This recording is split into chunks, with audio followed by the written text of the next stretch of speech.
मुरारी आजे हैं ध्रुव निकट मुरारी लगी ही समाधि तन सुरति विषारी समाधि तन सुरति विषारी लगी ही समाधि तन सुरति विषारी। लेकिन भगवान सामने खड़े हो गए, लेकिन मस्त हैं, आंखें बंद किए, कभी रोने लगते तो कभी हंसने लगते, बस अपने आप में भगवान सामने खड़े, आंखें नहीं खोल रहा। भगवान ने सोचा कि ये आंखें क्यों नहीं खोल रहा है, मन में विचार आया तो समझ गए, अरे वो चूंकि नारद जी बता दिए तो वो झांकी हमारी अपने हृदय के अंदर देख रहा है, जो हम बाहर खड़े हैं वही रूप वो अंदर देख रहा है, तो भला कैसे खोले आंखें, वो तो मस्त है अपने में। तो भगवान ने वो अपनी झांकी उसके हृदय से खींची और जो झांकी गायब हुई, भगवान का स्वरूप गायब हुआ, वैसे ही तुरंत छटपटा करके आंखें खोल दी और जो आंखें खुली देखा वही झांकी चतुर्भुज रूप में शंख चक्र गदा ये हेम वर्ण पीतांबर माथे मुकुट अनूप शंख चक्र अम्बुज गदा धरे चतुर्भुज रूप कानन में कुंडल छवि छाजे गल मुक्तन की माल विराज। सामने देखा तो चौड़ों में लिपट गया, गिर गया। भगवान ने उसे उठा लिया और कहा बस तुम्हारी तपस्या पूर्ण हुई और तुमने तपस्या करके जो ये अटल तपस्या की, तुम्हें अटल स्थान हम देते हैं। तुम आज भी आप जानते हैं स्थान कौन, ध्रुव तारे के नाम से जाने जाते हैं। सारे ग्रह परिक्रमा करते हैं लेकिन ध्रुव परिक्रमा किसी ग्रह के नहीं करता है, वो अपनी जगह अटल है, बिल्कुल कहीं नहीं टलता है वो।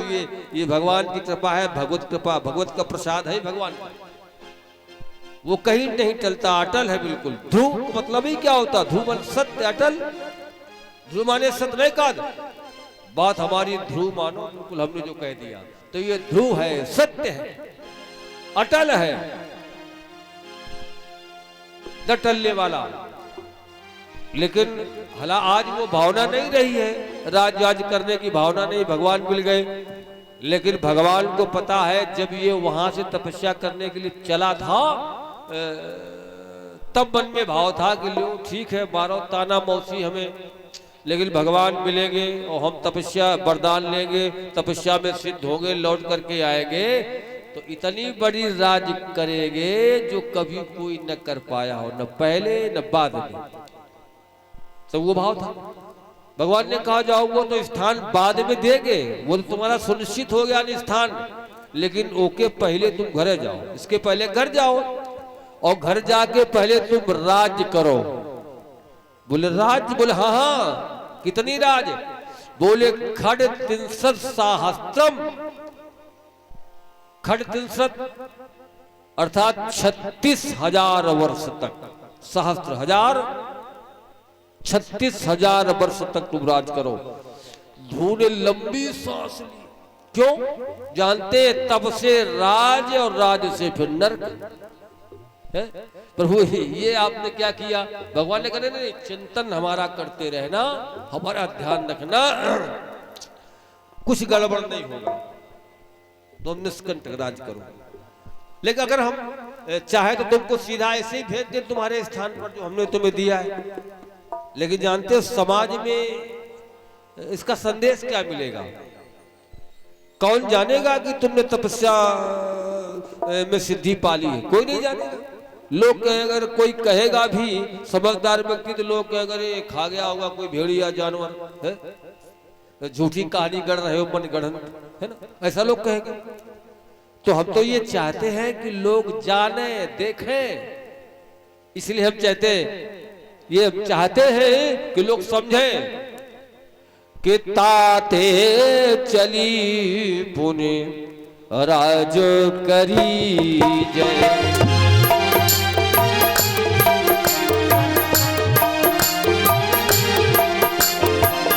ताते चली पुणे राज करी जय।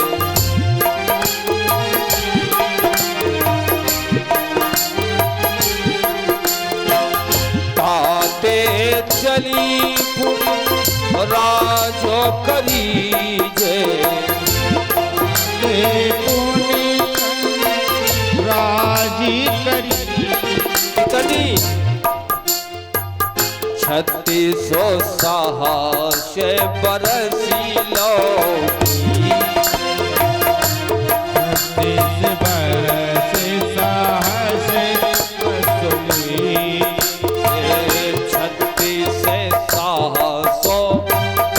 36 साहस वरी से लो जय। 36 साहस बरस लो ताते चली पुनि राज करी जय।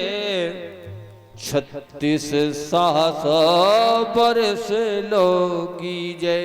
खड़तिंसर सहस्त्रम रक्षिता तेन्द्रिया। 36,000 वर्ष तक राज करो और इसके बाद में ये इस पद की शोभा बढ़ाना भगवान प्रधान हो गए। ये आए तो जंगल से होते हुए और नगर की बगीची हुई। उधर राजा ने घोषणा कर दी थी अगर कोई हमारे बालक को देखे अगर सूचना देगा तो उसे हम अमुक रुपए 500 रुपए 1000 रुपए 5 लाख इनाम देंगे। और बगीची में जाके पहुंच गए। तो बगीची में ये पहुंच गए। मालिक पहुंचा बगीची में, उसने देख लिया तो एकदम से भागा। बोले सरकार इनाम लाओ। बोले क्या मतलब? बोले ध्रुव जी को हमने देखा है। बोले अब इतने दिन हो गए, क्या भला वो होगा, पता नहीं कहाँ मर गया होगा। अब तुम याद न दिलाओ, घाव हरा न करो हमारा। उसने कहा नहीं महाराज हमने देखा बगीची में। बोले बगीची में? तब तक अन्य लोगों ने भी देख लिया। उन्होंने कहा है जानते हो कैसे चले अगवानी करने के लिए? गाजे बाजे और हाथी शंख ध्वनि करते हुए राजा सब नगरवासी पैदल होके चले। तो बगीची से निकल के बाहर भी आ गए। तो जैसे बाहर निकल के आए तो सबसे पहले राजा दिखे। तभी तो लोग कहते हैं पिता का स्थान इसलिए तो बड़ा है। आज तक बहुत से लोग कहते हैं कि सनातन धर्म में एक बात नहीं समझ में आती। यहाँ जो सनातन धर्मी संत महात्मा होते वो वरदान तो कम ही देते हैं लेकिन साप बहुत देते हैं। वरदान साप बहुत देते हैं इसलिए हमें अच्छा नहीं लगता है। लेकिन भला ये बताओ जिससे उस व्यक्ति ने प्रश्न किया उस महात्मा ने कहा बात तुम्हारी ठीक है, लेकिन ये बताओ ऐसा कोई व्यक्ति हो जिसे भगवान संत ने महात्मा ने ऋषि ने मुनि ने वरदान नहीं साप दिया हो। वरदान की तो छोड़ो, ऋषि महात्मा ने साप दिया हो। किसी ब्राह्मण ने किसी लोग पिता दे देता अपने बालक को, घर से निकाल देता है, तो क्या मतलब हुआ उसका? उस महात्मा ने कहा कि किसी ऋषि मुनि ने वरदान दिया हो, वो साप दिया हो, वरदान न दिया हो, लेकिन उस साप के कारण अंतिम में उसे भगवान न मिले हो तो बताओ। चाहे जिसको साप दिया हो और सबको भगवान मिले, सब। तो जब साप का ये परिणाम है, साप देने से भगवान मिलते हैं, और अगर वरदान दे देगा तो क्या होगा भला? वरदान देगा तो क्या होगा? अरे पिता गुस्से मोता घर से निकाल देता है, तो क्या उसको अन्यथा लेंगे आप? तमाम घर से निकाल दिए गए, मार के निकाल दिए गए, पीट के निकाल दिए गए, बाप ने निकाल दिया, वो दंडता करते हुए निकाल दिया है? मोह नहीं किया, हृदय पर पत्थर धर के तुम्हें धमकाया, मारा पीटा, घर से निकाल दिया। घर से तो निकाल दिया और निकल गए, लौट के आए 10-20 साल में तो राजा बन के आ गए, इतना धन पैदा किया, कुछ धंधा हो गया, फैक्ट्रियां खुल गई, क्या क्या हो गया है? तो कहने का से कोई भी व्यक्ति जो बड़ा होता अपने से उसको बुरा नहीं मानना चाहिए। अगर वो डांटता है, समझाता है तो उसका फल ही मिलता है। मत भूले अरे इंसान, मत भूले अरे इंसान, तेरी नेकी बदी नहीं उनसे छुपी, सब देख रहा भगवान। मत भूल अरे इंसान, मत भूल अरे इंसान, मत भूल अरे इंसान, तेरी नेकी बदी नहीं उनसे छुपी, सब देख रहा भगवान। मत भूल अरे इंसान, मत भूल अरे इंसान,